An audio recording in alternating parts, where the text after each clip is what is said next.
Don't stop.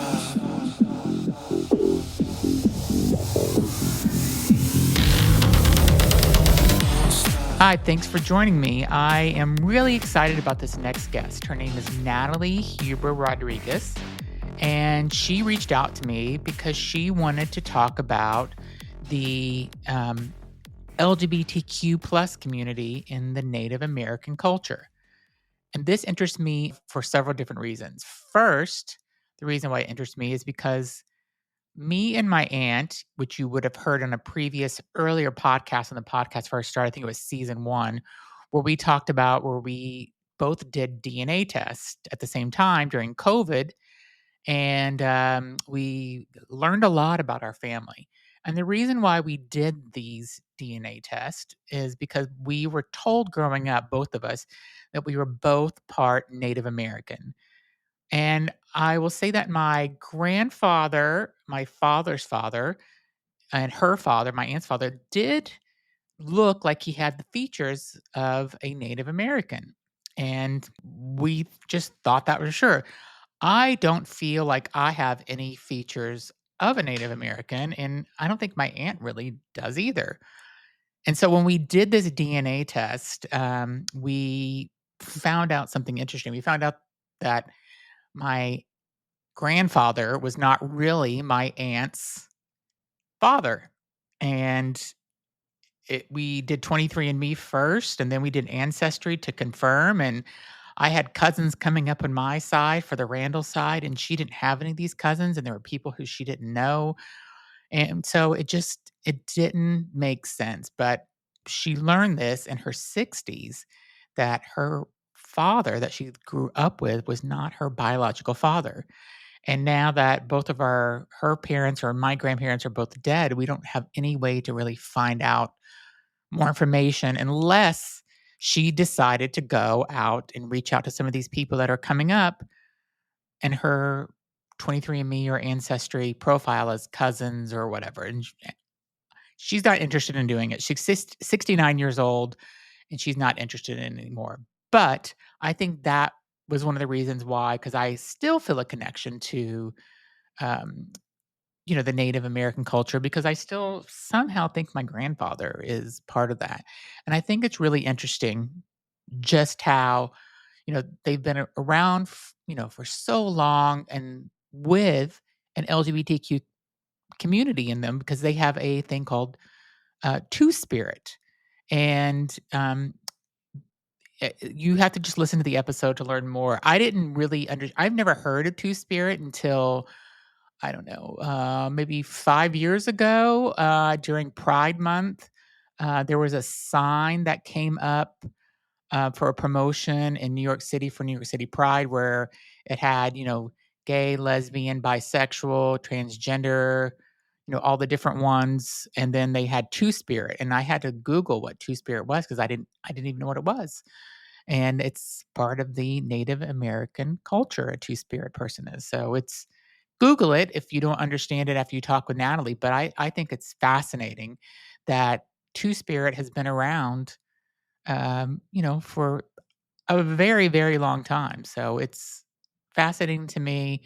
I think Natalie was a fascinating interview, and I just love the fact that she wanted to come on and just really kind of talk about the LGBTQ plus community in the Native American world. So I hope you enjoyed the episode. Please be sure to leave a comment, and thanks so much for listening.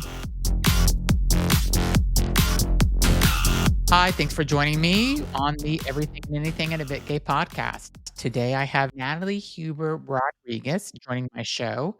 She is living in the UK, but from the United States and is a Native American the right terminology to say, or Yes, that's perfectly fine. A lot of us have different preferences. Some people have really strong feelings about not using certain words such as Indian, American Indian, Native American. yeah, Some of us prefer, though, to these days just kind of go by our tribal names because our tribes and cultures are as varied and diverse as pretty much any other country is from any other one, yeah, all the countries across Europe, the US, everywhere. So I like to say, yes, I am Taíno. I am of the Taíno nation of the Caribbean. We are the indigenous inhabitants of the Greater Antilles, essentially. So, what is modern day Cuba, Puerto Rico, Dominican Republic, and Haiti, and also South Florida.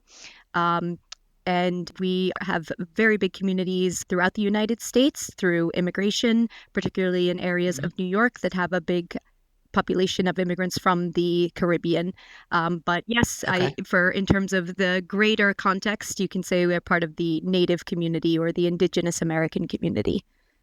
So I know about Two Spirit because I'm part of the LGBTQ plus Right. community. I think I did maybe a podcast a year or two ago, just about the different types of people that fall within LGBTQ plus. And during Pride year, one year in New York, they had a sign, and this is where I learned about what Two Spirit was because they had a sign on one of the streets Uh-huh.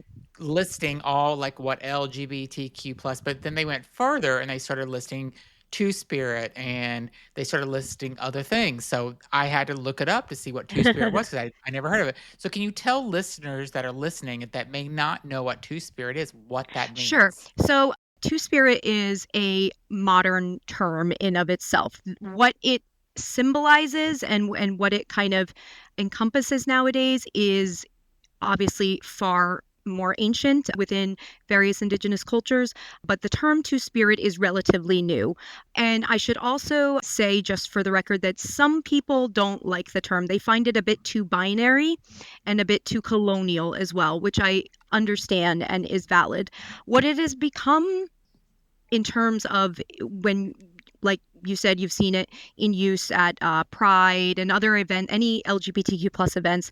It's basically a sort of, we call it pan-Indian, meaning kind of across all tribes and cultures who are indigenous to the Americas term that can refer pretty much to anybody of the LGBTQ plus community who is indigenous American. Okay. So that can range from anything from somebody who's just homosexual male to trans to non-binary to genderqueer. It really can vary. And I should also point out, because again, tribes are so diverse and our cultures are so diverse, while we have a lot of commonalities among us in terms of how we view things like gender and sexuality, it does vary Mhm. slightly. So some tribes may say, for example, prefer to use their own terms for people who we may generalize as Two Spirit. And I can give you an example here. So, in personally in the Taíno language, in the Hiwatahia Taíno language, which is our kind of resurrected language that we've pieced Mhm. together after hundreds and years of colonization, we say biwaisa for a Two Spirit person. And then we also have another term, kiwari, which is just kind of more generally LGBTQ.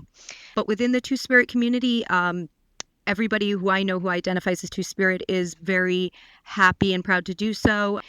They hold great status and great recognition in a lot of cultures and tribes, have a huge presence at cultural events such as powwows and other culturally significant ceremonies. And even among particular tribes, people historically who would be classed as Two Spirit today, obviously prior to that terminology, even held special status in some cases because they were considered kind of more powerful in ways that more heteronormative people were not. And so they could be a man that's just a gay homosexual man. Yes. It could be a lesbian. It could be anything in the LGBTQ plus community. But because they're part of your community, then that's kind of what we would call two Right. spirit, Two quote unquote. spirit, the term two spirit kind of comes mainly to just differentiate indigenous LGBTQ plus folks from Got it. non-indigenous LGBTQ plus folks. But that isn't to say that an indigenous person could choose not to identify as two spirit. They may, like I say, prefer the term. They might just like to say, no, I'm gay or I'm trans, etc. Like I said, some people do find that term a bit too simplistic and a bit too binary or too colonial again, because it did come around in sort of this new age concept. And also, we do have to remember that the Western concept of gender and sexuality is quite different from the Indigenous concept in a lot of ways too. So Yeah, so tell me about that. Tell me, like, some of the yeah, differences. so I really think it's quite fascinating, and it's one of the things that one of my people in my Yukayeke, my tribal community, was telling me was that gender and sexuality were much more fluid and much more open. It wasn't. I mean, yes, obviously for procreation you need you need two types of bodies Yeah, and two yeah, types of parts, but um, the idea of love and who you decided to engage with sexually or how you decided to identify yourself was just not really ever, I guess, an issue in the same way it was in Western culture, even in terms of things like dress and the way you were supposed to act or the way you're supposed to wear your hair or your appearance. In Taíno culture specifically, a lot of us didn't wear a whole lot of clothes back then in general. So yeah, bodies weren't really as taboo, and what people had between their legs and under their yeah. clothes. It sounds a lot more freeing than what we have today, if to be I honest. agree. It was. It was quite fluid, and it was quite. Again, it wasn't as categorized, I think, as it was today, and there just wasn't as much of a focus on it. Yes, there were some things that were more associated with female energy, male energy, or some tasks maybe designated more towards females, males, such as like things like warfare, obviously going into battle, or things more pertaining to maybe minding a home or a household that tended to fall maybe more towards like gender norms. But even then, there was so much blurring, even in that sense. Children were raised by the whole community, men and women.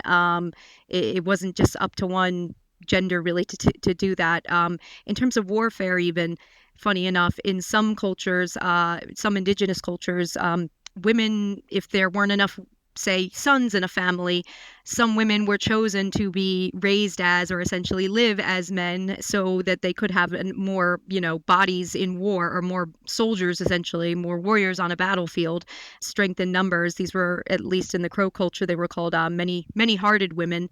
And so sometimes it came out of necessity, sometimes it came out of just that's how some people were. It was never scrutinized, I don't think, in the way it was by Western culture. And even when colonization did happen, I think that was one of the things that was really difficult for non-Indigenous people to understand, and vice versa.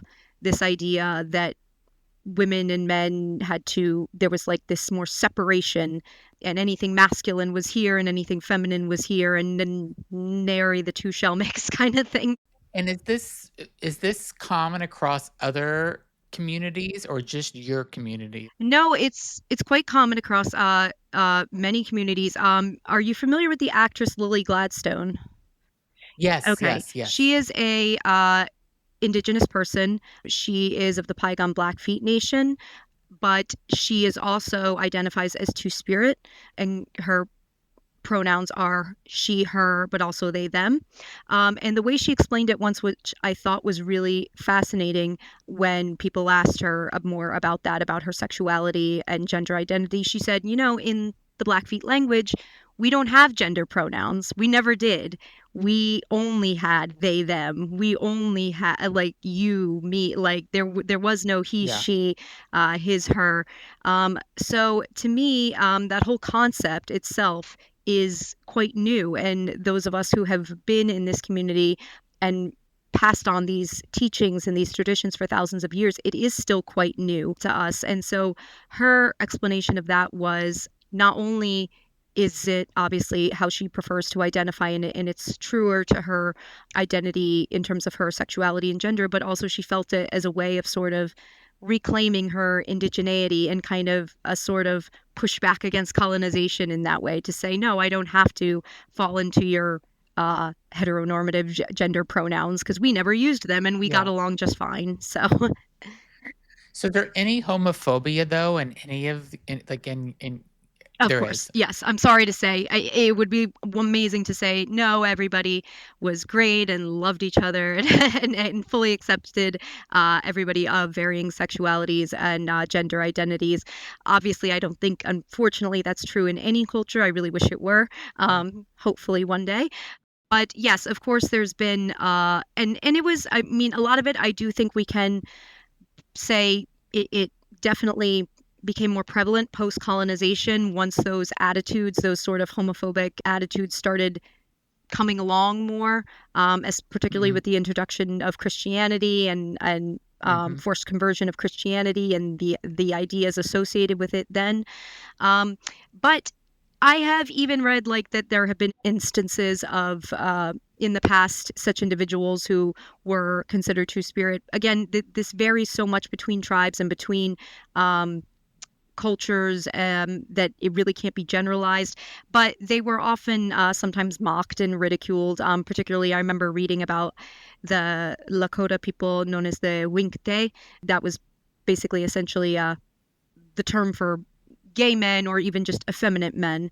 And from what I've read and what research shows, and even from what I've heard from people of the Lakota community, attitudes kind of were very diverse. They ranged all the way from completely ambivalent sometimes, whereas they were considered no different from anybody else in the community, other than they sleep with other men or they act more effeminate in one way or the other, and Mhm. that's fine. But then there was also, of course, anything I feel like that makes somebody different in some ways could make them a target for ridicule. And they said yes, that there would definitely sometimes be some kind of prejudice or mocking of such individuals in those communities as well. So it really is kind of a diverse spectrum in that sense. But again, that varies so much. I'm happy to say that in our culture, at least in Taíno specific, in terms of the Neo Taíno movement, we are very LGBTQ friendly and open. We have lots of such individuals in our community. That isn't to say, though, I haven't known, unfortunately, some Taíno people Yeah, who do have more homophobic attitudes. And again, I do feel yeah, like a lot of it relates to this a lot of them do tend to be Catholic as well because of the Latin American yep, background, and I do think a lot of that is intertwined and just so ingrained through colonization. It is hard to break out of. yeah. So if Europe didn't come over to the United States, it would have been a whole different I do wonder thing, about that. I really do. Yeah, yeah, it was just I, I do think, like I said, I do think the concept was made to be more something more negative through these Christian views and through just kind of European ideas of sex and yeah, gender and what a man should be, what a man shouldn't be, what a woman should and shouldn't be. Unfortunately, after hundreds and hundreds of years of colonization, ingraining those ideas into the Indigenous society and forcing it upon our ancestors, quite honestly, yeah, without our consent. It's hard to decolonize even that, as we say. Every day we are working to decolonize things that were forced upon us, and I would say, in a lot of ways, that is one of them as well. yeah. I grew up in Miami, so I Oh, was around I had a very strong kind of, Latin culture, mhm. So best friend was my best friend was Yep, Cuban, that's what I am as well. uh oh, you are? Okay, Yeah. yeah. So, his family was very accepting of it. He lived in, Little Havana in Mhm. Miami, Got a lot and of family there. the Cuban cultures and the Puerto Rican culture both are, I guess, really any Latin culture and the Haitian community as well. Some of the men are very, it's the Mhm. macho Machismo. guy. Yeah, exactly. And so my best friend Tony was lucky that his entire family accepted it, and he was there. But I can see where being part of that Caribbean or South Florida culture, where there could be kind of homophobia, kind of that's brought in, especially as just that's just how their culture is, because there is a lot. I mean, his mother is very religious. Mhm. Yeah. We're lucky that she's 90 years old still, and she has 2 grandchildren from him too. We live a long time. My husband says the same thing. He's like, "Cubans just live forever." I feel Yeah, yeah, like and they have a big Saint Lazarus Oh, in front of good, their yep. house and everything. And so they are, religious. My friend Tony is not religious, but his mother is religious, and so luckily enough, she was Yeah, accepting of all of this. which So, is great. And even that's a thing, like in a lot of indigenous communities, and ours as well. There is sort of even like some divide among us on that too, because everybody say, "Oh, Christianity is colonization. We shouldn't. Why hmm should we support a religion that basically um, oppressed us essentially or forced yeah, us?" And that is fair, but at the same time, people's faith is important to them, and I do get that. And if people and their families have been following the Christian faith for however long and they feel they want to stay connected to that faith, I am all for that as long as it's done in the good, true, loving, and accepting Christian way, and not obviously oppressing or holding prejudice against anyone else. But we do I've seen just in the native community a lot of kind of back and forth on that too. We do even have something called the Native American Church, which is like the weirdest concept, mm, obviously. It almost sounds like a paradox in of itself, but it was basically designed by natives for natives to help the, I guess, conversion process, I guess, be a little more easy to undergo as an indigenous person in the Americas.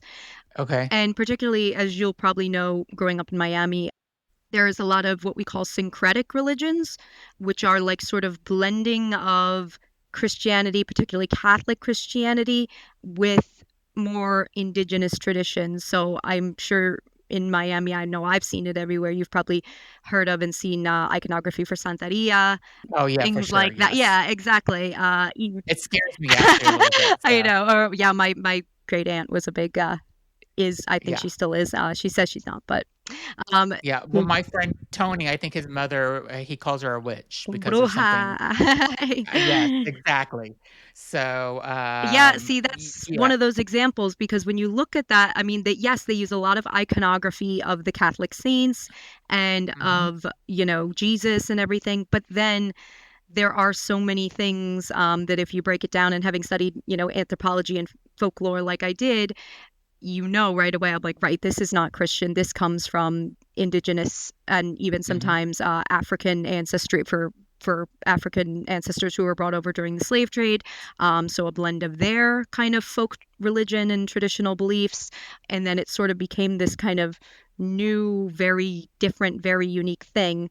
But the reason those types of practices do exist, syncretic practices such as Santeria, such as even voodoo and candomblé, especially among the Latin American communities, was because we had so many belief systems from the Catholic, conquistadors, plus our indigenous traditions, plus the African traditions, and it all just sort of blended together. And it was a lot easier, particularly for the Spaniards, to convert people if it was something that they could digest more easily and recognize more easily. So that's why they started. There was with these syncretic traditions. There's a lot of practice of equating certain saints with certain spirits or gods or hmm certain ancient entities, ancient deities.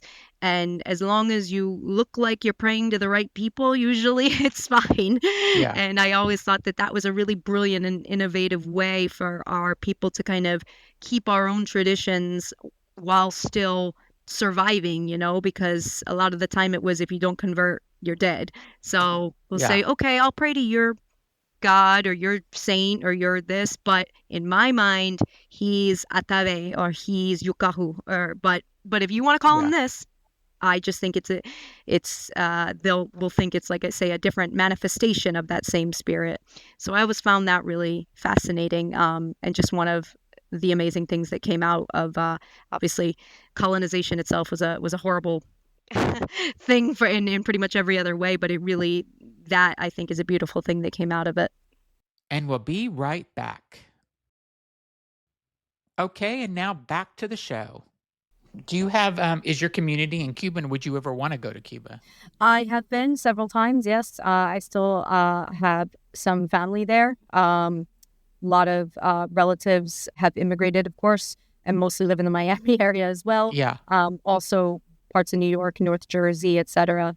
But yeah, I've been to Cuba several times. And yes, there is a whole community of people of Taíno descent or who still practice and live in many ways very similarly to the way they used to in terms of their agricultural practices and cooking practices, food preparation, spiritual traditions. It's in an area called Caridad de los Indios, which is out in eastern Cuba. And it's a huge, multiple large extended families that all kind of have just been in this same area for hundreds and hundreds of years and maintained their culture and their kind of ethnicity as well. There's been a lot less for them, a lot less admixing like there has been for the rest of us with admixing into the other communities around us. I would love to go back. It's been difficult, obviously, with the pandemic and then everything afterwards. Traveling Yeah. to Cuba, particularly from the U.S., is still quite hard, unfortunately. I would love to go to Cuba. It's been on my Yeah, list for so long. I have family. I have an aunt that or a cousin that went, and they ended up going to a family's house to have dinner that like they didn't have a they wasn't like a typical restaurant that people would have serve food out of their house, and they went and they just said it was just an amazing everybody was just so friendly. It was so nice, and it's just beautiful. yeah. We are a very hospitable, I would say, people in general. And I believe a lot of that does come from our indigenous ancestry and the people of the Caridad de los Indios. The main clan there is called the Roja Romero clan.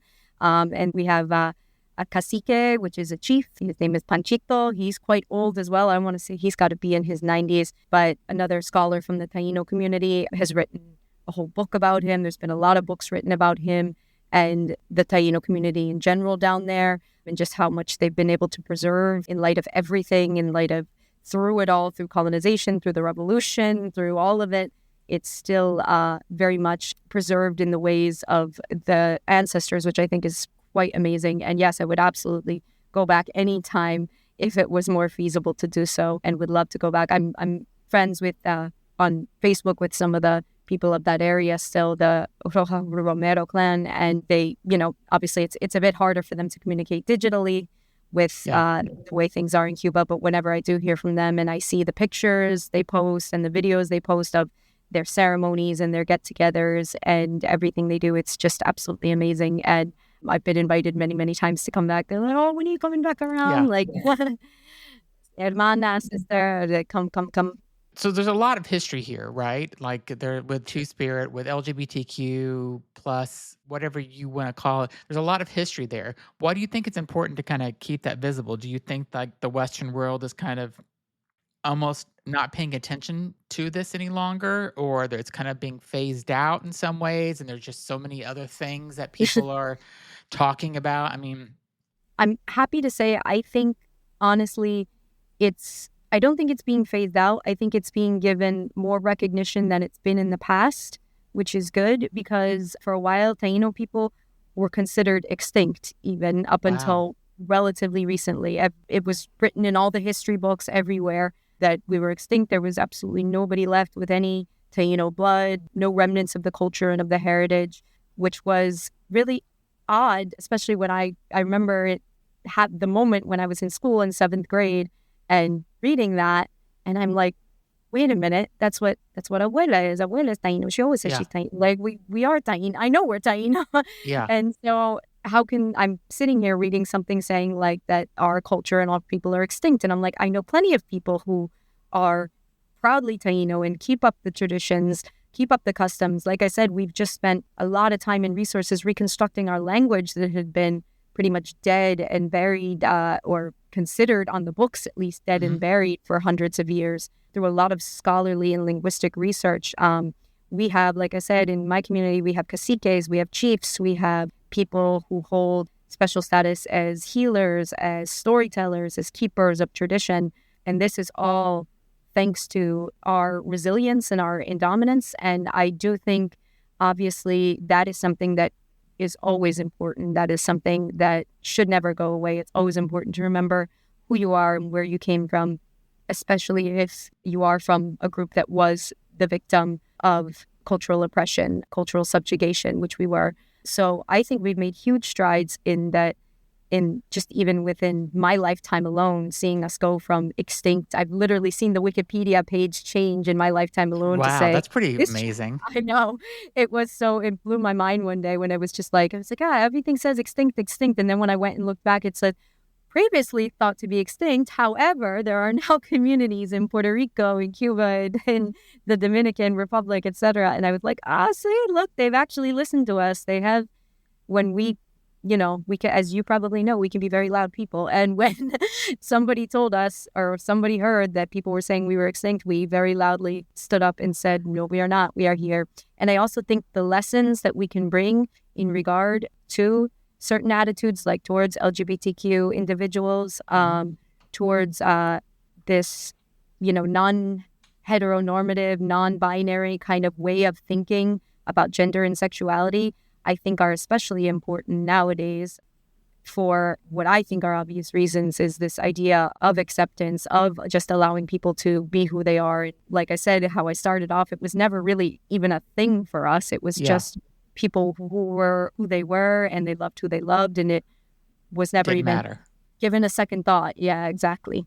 I'll just tell you an interesting story that growing up my entire life, as I was a child, we were told that my grandfather was 3/4 or half Cherokee Indian, Cherokee, well, yeah, lots of Cherokee people. They married. and he did have, the skin tone and stuff, and there was, he had stories about his parents, and I guess would be my great-grandparents. Hmm. And so me and my aunt during COVID decided, like, I don't have any features of Cherokee at all. I think my grandfather did. My father, I think, did in some ways. So what me and my aunt decided to do is to do a DNA test at And 23andMe or Ancestry.com. So I did we both did Ancestry. No, we did 23andMe first, and it came back, and there was nothing, no Native American, nothing in our thing. And so I'm like, let's do Ancestry, because my uncle, her brother, said that he got it and he was actually going to change his nationality in the United States government to be Native American, because he did this DNA test years ago before this all became popular, and it said that he was. So I'm like, isn't this odd that we're not, though? Like, something is weird, because I should at least be a quarter or an eighth or something. I should have something. It was all British and Irish, and there was a little bit of Spain, but it was all European. Nothing was Native American at all. So I neither was my aunt. But then my aunt and I started looking at our DNA to see who we were related to. And she didn't have, I had all these people with my last name, which is Randall's, that I was kind of related, that I had popping up. And she didn't have any.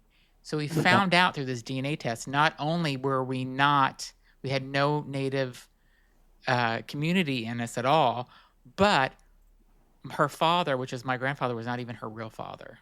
oh goodness, yeah.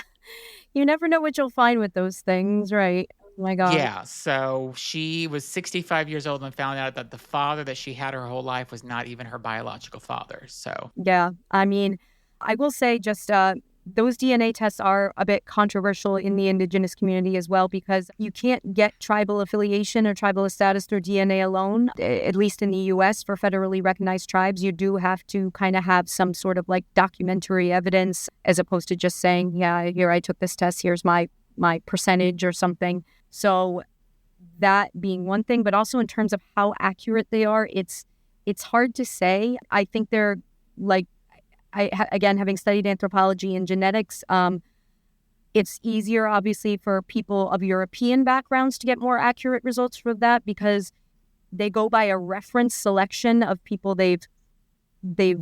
tested on before, and it's a lot easier to have a reference selection of people of European backgrounds than of Indigenous backgrounds, because Indigenous people are, first of all, we're far fewer in terms of population. Yep. and far less likely to take those kind of tests. So, or to put our DNA into the pooled sample for it to be used in that sense. So in terms of their accuracy, it's really, I'm not even sure quite how I feel about it. I worked for National Geographic and we did something similar. And I remember I did mine just because it was free and we were doing it.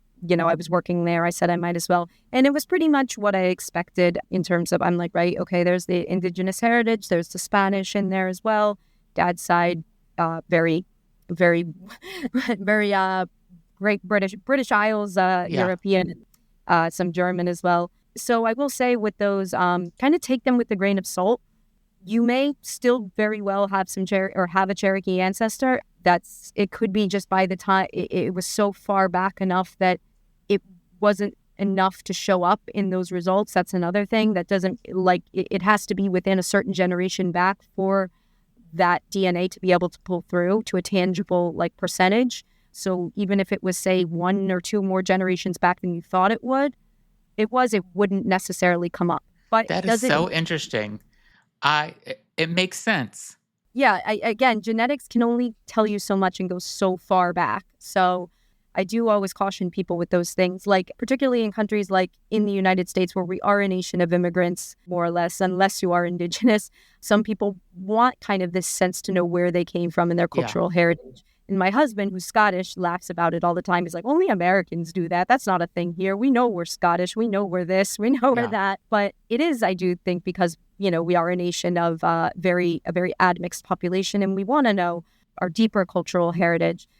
So I'm sorry if that was very disappointing to find out you were Cherokee, or at least that your DNA results didn't say you were Yeah. Cherokee. But again, that does not mean there was not somebody who was Cherokee in your line. And I will That makes tell me you, feel a lot better because my grandfather definitely has the features, and he had the skin tone, and so did my father. So that's why I was just so surprised. And I know that I have cousins that have the same last name that showed up, so I know that that's my family. I know I wasn't, adopted or something, but my aunt did find our, I mean, my aunt has your no aunt was connection.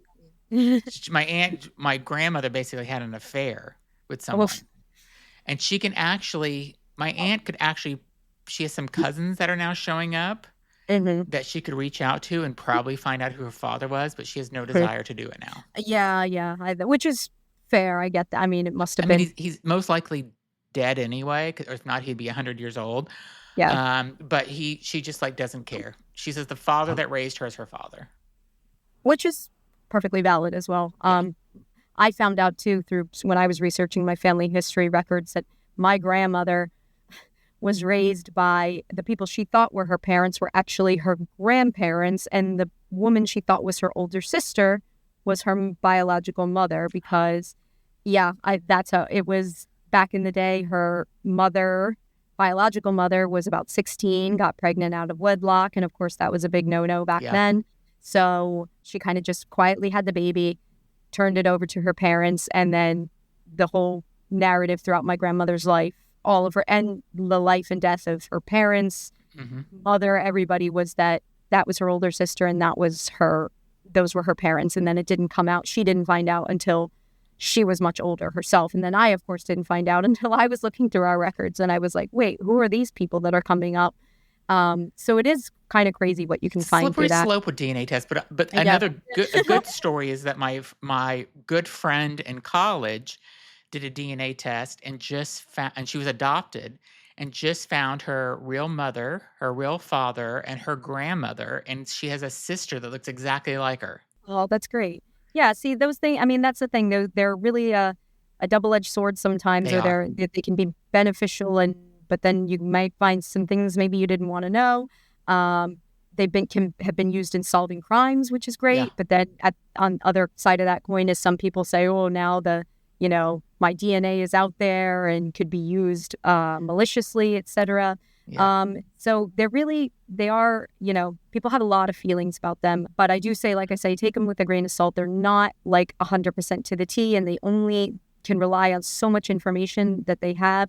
And again, they can only go back so far, really. Yeah. And even things like what you're saying, the features or what you look like, that doesn't really necessarily mean anything either. Sometimes some people can, my brother who has just as much indigenous blood as I am, has very blue eyes and Yeah.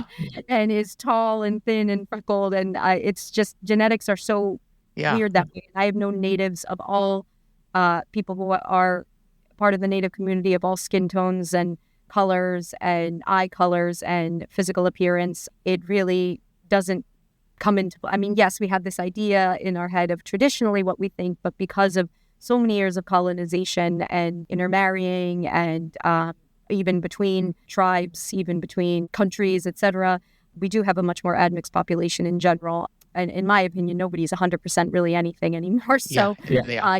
people who like to claim they are. And the Cherokee, I will tell you, almost everybody, it's kind of a common joke even among the indigenous community now, is like if they say every white person you meet in America says, you know what, there's a story in my family about a Cherokee great grandmother or Yeah. something.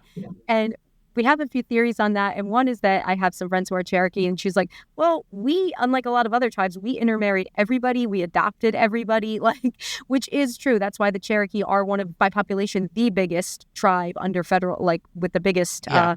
population in the United States, because they did really they took anyone. There was a lot of adoption. There was a lot of intermarrying. You technically only need, I think, 1/16 of your heritage needs to be Cherokee to officially classify yourself as Cherokee. So they are a big group, and they are a very inclusive group in that sense. They were more widespread and had no problems with marrying outside of their race and outside of their tribe and culture. Yeah. They married escaped slaves. They married everybody. So that's one theory. But then other people like to say, oh, well, nobody used to say that back in the day, because back in the day you would hide something like that because if it could be a source for prejudice if people realize you had even one drop of non-white blood in Yeah. you. But now they feel that now, because those attitudes have shifted and changed so dramatically, which is for the best, obviously. Yeah. Now people who previously maybe their families may have hidden something like that really want to embrace it and want to learn more about it and everything. And I'm all for that, obviously. If it's something that's been a narrative of your family, there's probably something to it somewhere, and I'm all for going and looking further into it. Like you said, it could just be there wasn't anything there. It was just a story because he happened to look this way, and it makes for a great story, like we were saying. Well, it's funny that my grandmother and my grandfather grew up, and they had, I think my grandmother's mother would show her all these ancient things that she could use to make, if you had a fever, she'd go out and get Right. this certain herb, all these great things that I Sure. wish that my grandmother would have written down, because Definitely. I just, it's so amazing, just kind of going back to the earth and being able to do certain things and not have to depend on such Western medicines and stuff like that. So Absolutely. And that's another thing I think is it why part of why it's important to recognize and learn about and embrace Indigenous culture today is for these really great values and mhm, lessons and just kind of entirely different ways of life that the Western world can learn from us and from our traditional practices. Like what you said, traditional ecological knowledge, as we call it, traditional medicinal practices, mhm, having a respect for the earth, for the natural world. That's why a lot of Native groups do have big focuses towards sustainability and eco-friendly practices. I don't know if you've heard anything about the whole DAPL pipeline issue that was going on in yeah, South Dakota for water is life, and us, people of the communities up there fighting really hard to protect the water and the natural rivers out there. Obviously, for the community to have clean drinking water, but just in general too. I mean, it's yeah, water needed, and this was a huge source of water for the entire community and beyond. So, and the fact that nobody even thought about that when they put this proposal in to put this in is pretty kind of shocking. And the fact that it took such a big movement to bring that to people's attention is pretty shocking to me yeah, too. That people were just saying, oh, okay, well, we'll pollute something, but it's all right. just It's to make just, money. yes, exactly. Yeah, And that's why I'm very dedicated to kind of carrying on our traditional practices in any way I can, or at least educating people about them.